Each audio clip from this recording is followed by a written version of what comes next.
Hey there, it's Katie Jarvis with Managing the Mess. In this video, I'm going to break down for you what to include in an art teacher portfolio. And better still, I'm going to tell you about how to use it within your interview.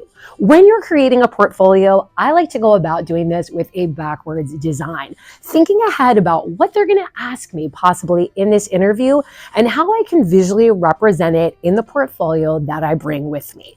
Now, you could do a digital portfolio or you can bring something physically with you.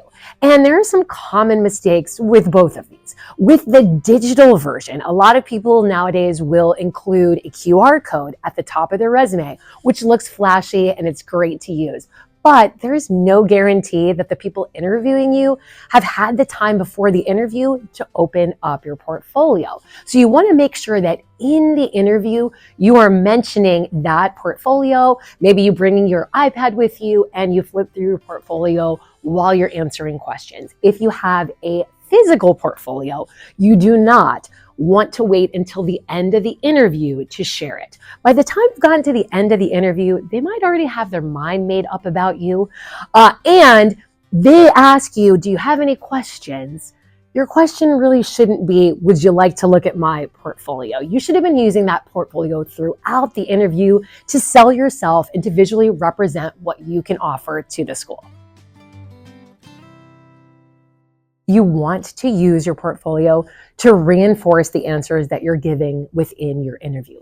If you decide to physically bring something with you, it could be that you have a binder. If you have that, make sure that you have tabs with really clear sections so that when you want to go and answer a question about classroom management, you're quickly able to find that resource and share it with the people there at the interview. What I like to do, I've shared about this a little bit more in this video, that is create a cheat sheet. So it's simply just a front and back of a piece of paper with some key photos on there that I'm going to be using to answer questions within an interview. I laminate this so it looks really sharp. I bring a copy for everyone on the interview panel and I leave them after I go. So they have those visuals to look at when they are reviewing the different candidates. Now, another way to do this is to have a digital portfolio. And this could be done simply by using something like Google Slides, or you could do something in Canva. Same idea though. Organization is key. You need to have sections. You need to quickly be able to find what you need and show it off within your interview. If you've got something digital, you may want to bring in an iPad or a laptop so that you can share those visuals. Again, hopefully you've sent them before you've been interviewed, but bring them up within your interview. So how do you do that? So you're asked a question and you say, actually, I have a great example of that. And then you go and you show them the organization in your art room if that's what the question was about. Or you can say, let me show you how I handle that. This is my Golden Paintbrush Award, and you explain it with that visual. It really brings to life what you're trying to sell, which is you, in that interview. Now, if you have a virtual interview, that's going to work a little bit differently, and I've got a separate video with tips that you'll need to share your portfolio that way. A very common question in an interview is, what does one of your lessons look like? Or what does your curriculum look like? You're going to want to include a lesson plan in your portfolio. And traditionally, this is just a bunch of words. In fact, when I was in college, I wrote a 25-page lesson plan, which I got an A++ on. That was for a preschool art lesson, okay? That might work in college, but in this interview, they really want to see how your lesson plans come to life. So having a short little video, having photos in your portfolio are going to help with this. You need to break down the process of what your lessons look like. How do you start a lesson? What does that look like for you? Do you create your own videos that you share with students? Do you do demos? Have a picture of you and your students gathered around you. You're showing them how to do clay. Break that down for them so that they understand how that looks when you're beginning a lesson.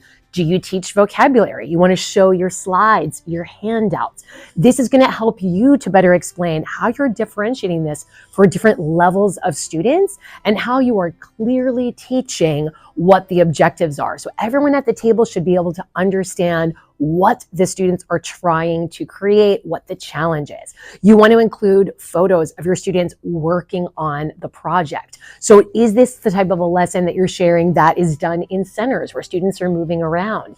Is this an individual like makerspace type of challenge where students are choosing their own materials for the project? And how is that set up? How does that look?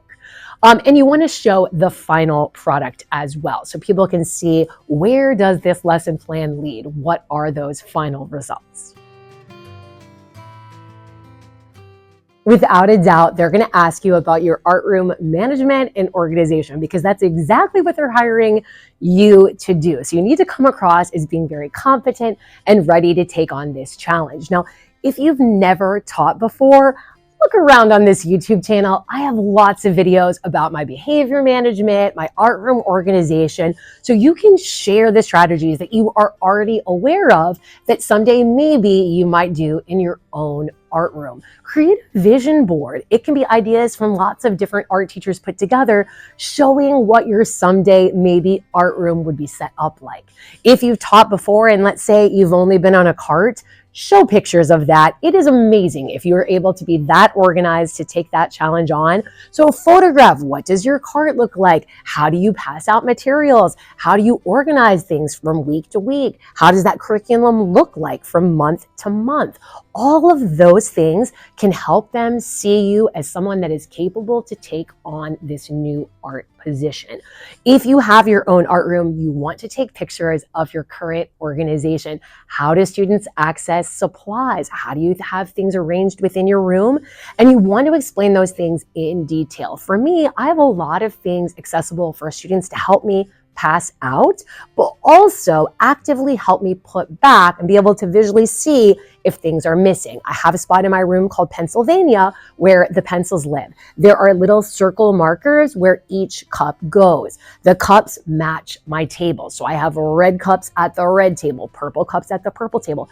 I would have a picture of that and kind of talk through why I do that so that the supplies aren't always out on the tables and students can focus on the lesson, and that we can put those things back and students can be responsible for the materials. Similarly, I keep my scissors and my erasers very accessible to students, but when we put them back, there will be an empty spot. My erasers are in an ice cube tray, so we can see if there's an empty spot that an eraser is missing. So I'm showing that I'm going to be accountable and take care of the school materials, and also that I'm promoting responsibility in the students.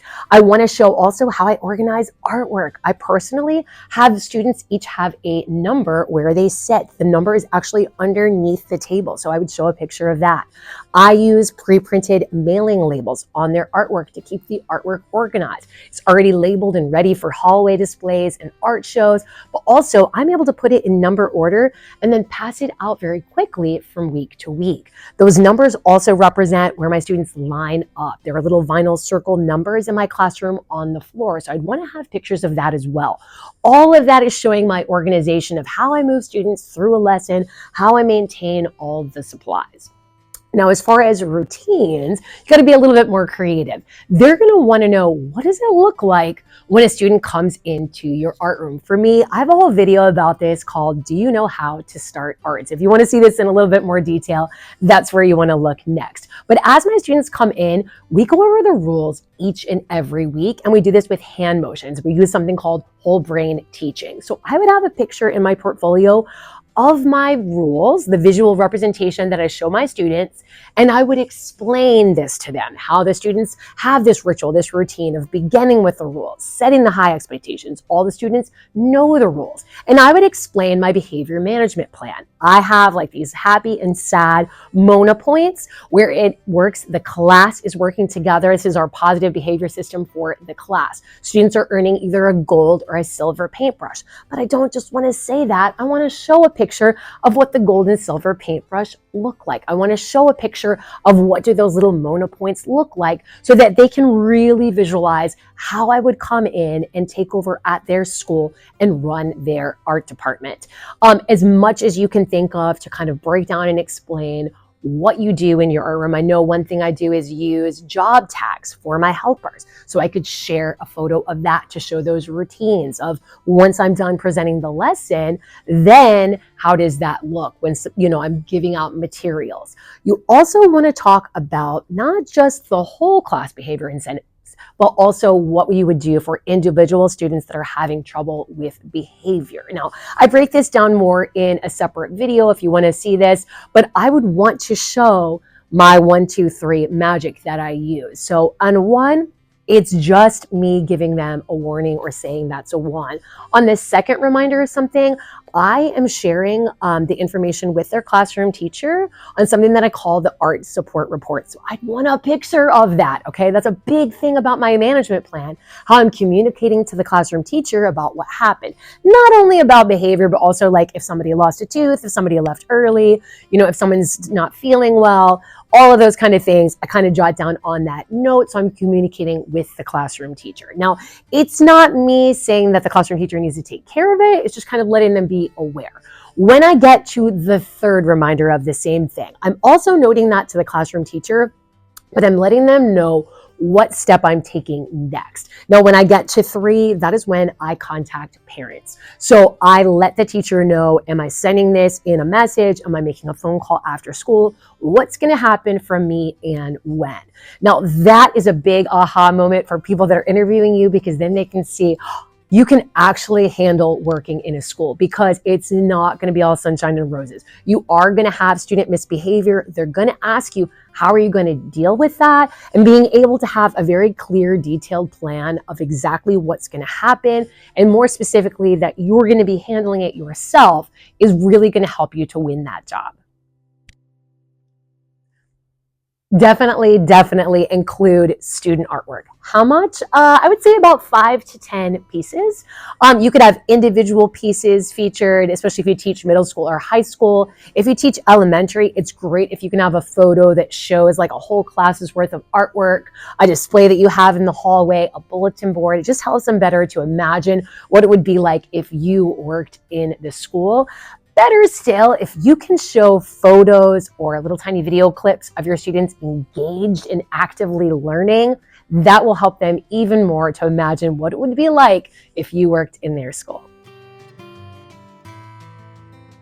Consider what photos you can bring with you to explain your teaching methods. For me, I personally make a lot of YouTube videos for my students that are personalized for the project that we are doing and show them to students. So I'd want to share that. I want to show a little tiny clip of what does that look like. I also create a lot of my own handouts where I take photos of the steps, I laminate that, and then I provide that to students when they're working at their seat so that they have some scaffolding of what to do first, second, and third, and they've got some visual directions there to help them feel more confident. I also do a lot of centers and stations, more stations. So showing pictures or videos or even just photos of like how that would be set up and run in your art room can really help to bring your answers to life when they start to ask you about your favorite teaching methods. Great teachers don't just teach, they communicate. So anything that you can include to show how you communicate with parents, with students, with the community is something that would be great to include. I'm thinking of things like parent newsletters or student recognition. I do like art awards at the end of the year where a 6th grader takes home the golden paintbrush and they get a little sketchbook to go along with it and an award. We also do like a district art show. So showing the communication of how I let parents know that their student has been selected for that art show, and then how I celebrate the students that are within that art show as well. If you want to include some of these things in your resume and are curious how to work that in, I've got a whole video with different resume tips. Don't forget to include photos of any art shows or big displays you've put up, any contests your students have participated in, and specifically any community events you've supported or run.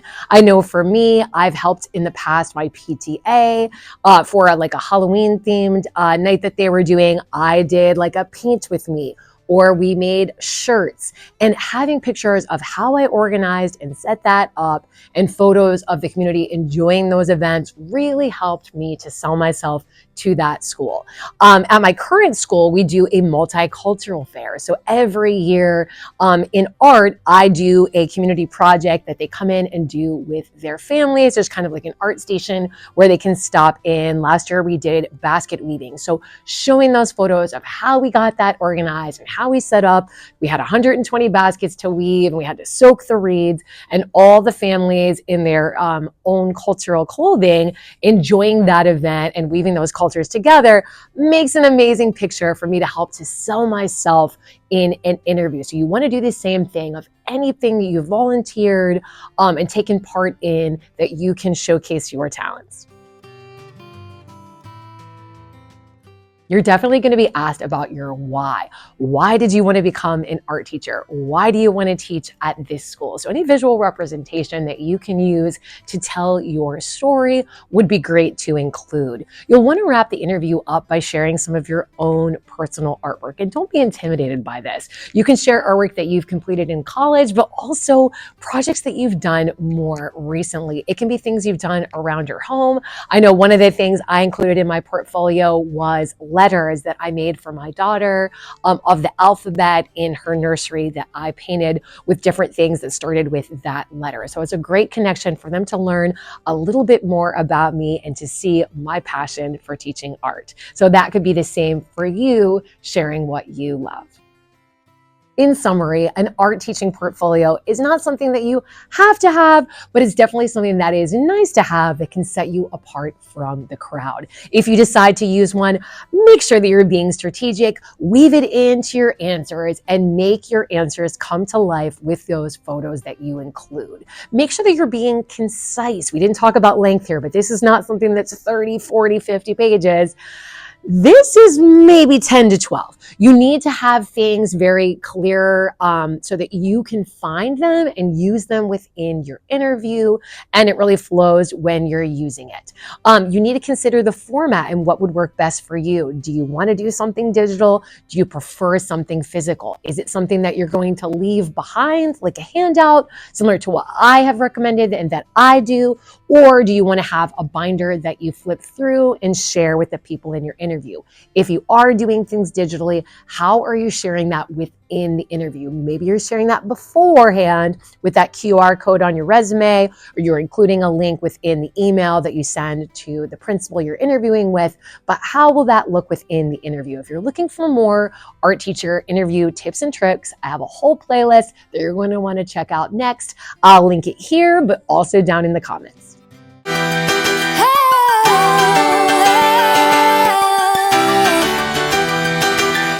I've been trying to bend the rules since I've been